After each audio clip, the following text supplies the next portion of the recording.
তুমি কি ভাবে যাবো সেই কারে যাবো সাগরে মা মরা সাগরের কথা হচ্ছে কোথায় বর্ষ যাওয়ার্ষে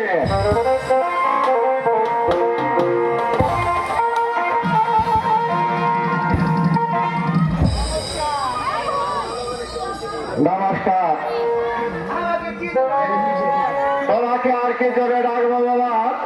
আমি যাবো এই কালিদাস সাগরে মা মনসা দেবীর পূজা করতে। তাই তুমি মনে শিব ধরে কামড়ে দাও।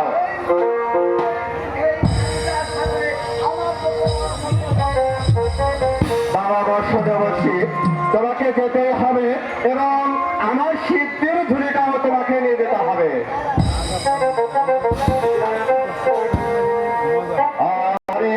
বর্ষদেবকে পাঠালাম আমার শিবদের ঝুলিটা আনতে। সে এত দেরি হচ্ছে কেন? কোথায়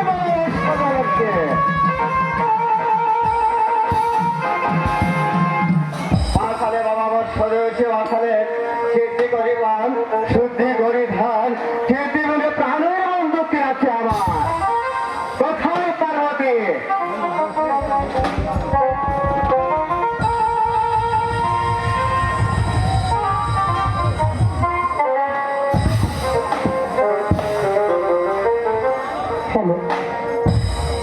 নমস্কার শিব ঠাকুর। নমস্কার। আমাকে কি জন্য ডেকেছে? তোমাকে আর কি জন্য ডাকবো পার্বতী? আমি যাবো এই কালিদাস সাগরে মা মনসা দেবীর পূজা করতে। তাই তুমি আমার এই পুরানো রক্ষণা সুন্দর ভাবে সাজিয়ে এসো। ঠিক আছে শিব ঠাকুর।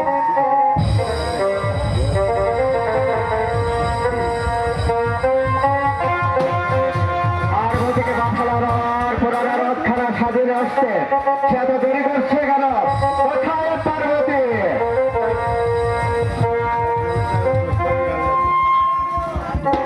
এই নিন শিব ঠাকুর আপনার সেই পূর্ণের রাত।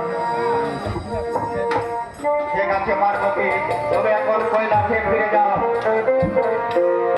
বর্ষাতে বসে তুমি আমার পিছন পিছনে এসো।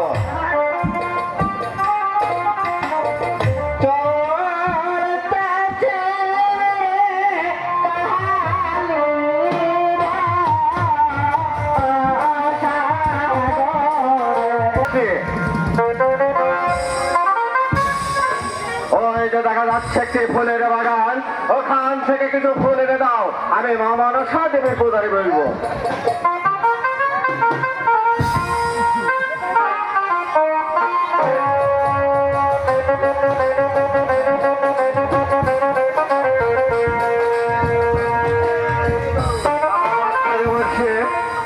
ওই যে দেখা যাচ্ছে একটি বৃক্ষ, ওই বৃক্ষ তলায় গিয়ে তুমি বিশ্রাম করো।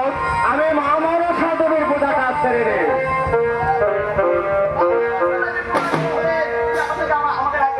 ঠিক আছে, আমি পূজা করার পরে তোমাকে আমি ডাকবো।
আমার মামা মাউসা দেবী ধ্যান করতে করতে একেবারে মগ্ন হয়ে গেছে।